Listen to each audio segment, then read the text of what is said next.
Alright, so I've basically asked so many people, and I've gotten told so many times that people don't really believe that the Justice League is going to die and Suicide Squad kill the Justice League. And I think that there are some valid reasons for that. Some people think that Brainiac just made clones of the Justice League and he sent them out there to go and destroy the world, or basically give people less hope or something like that. That's an interesting theory. That's very, very possible. We don't really know Brainiac's role or what he's really capable of in this game, so we will have to wait and see. But I genuinely, again, kind of agree that the Justice League's probably not going to die. Most of the Justice League isn't going to die. And I've said this before, that even if they do die, there is a very strong chance that a lot of them probably are legacy characters, like the Flash, Green Lantern.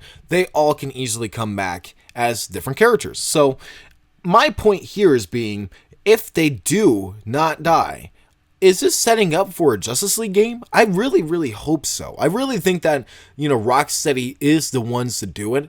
And not only would it be a really good way to make these characters kind of come out in a way that we haven't seen in gaming before, but it would also kind of set them up for their own game later on, because now you have, their own movesets. You have a bunch of characters already that have all of these unique powers that can basically hold their own game, essentially, but you're building it for a team-based game. That's kind of like Suicide Squad. That's kind of like, Gotham Knights. I would genuinely personally love that.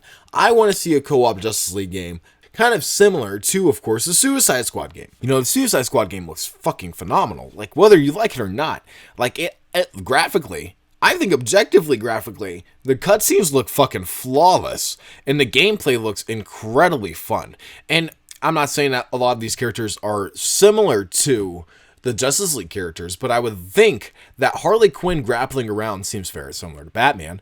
And of course, Captain Boomerang running around seems incredibly similar to the Flash. I mean, when you look at him literally running around, that reminds me of Infamous Second Son, where you're running around, or the fucking Flash, where he just runs, you're leaving an after image. It's so badass. I genuinely want to see this in a Justice League game, or Deadshot, where he's flying around. That could be a very experimental thing with the flying mechanics, but also having the Justice League there, you're going to be fighting them, you're going to be seeing their movesets and their power sets, you're going to see their power scaling too. So it's going to be very interesting, because we're going to want to see more of these guys eventually. We're going to want to see what they can do on their own against an actual threat while they are good. So I genuinely think that Rocksteady is setting up a Justice League game here, and the fact that they even have Justice League in the title, they're trying to use them as a marketing ploy. So I feel like they're drawing in fans to get them ready to have a Justice League game, and that would be very, very fun.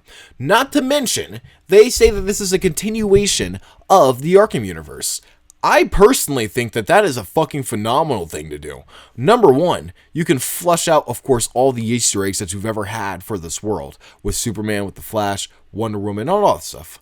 And also, you can explain what happened to the Arkham Knight Batman. You can explain what happened at the ending of Arkham Knight with Bruce Wayne, and explain exactly how he survived, how Alfred survived, how, the other characters in the Batman roster are doing, like Nightwing, like Robin, and what's going on in that world. Because I think a lot of fans want to see that within this universe. They say that this is an Arkham continuation, and I think a lot of people take that as a way of bringing Batman back, and I'm one of them.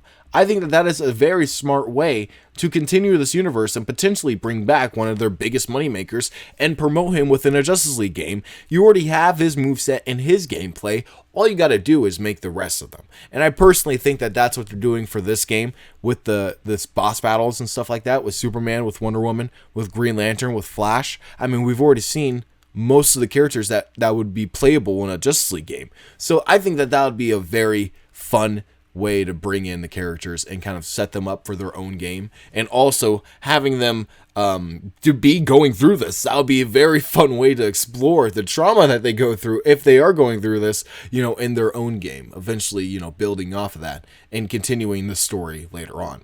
So I'm very excited for this game in general. Suicide Squad Kills the Justice League just looks like it's going to be a fun game. It looks like it's going to be entertaining. It looks like, of course, Rocksteady is going to hit another home run with, of course, the open world and the story. The story looks like it's actually well written and fun. I'm actually looking forward to this game. game, and I can't wait until it comes out. Tell me what you guys think in the comments below. Do you think that Rocksteady is going to set up the Justice League in this game as their own playable characters within a Justice League game eventually? I want to know what you guys think in the comments below. Don't forget to like, comment, subscribe for more videos in the future, and I'll see you guys in my next one.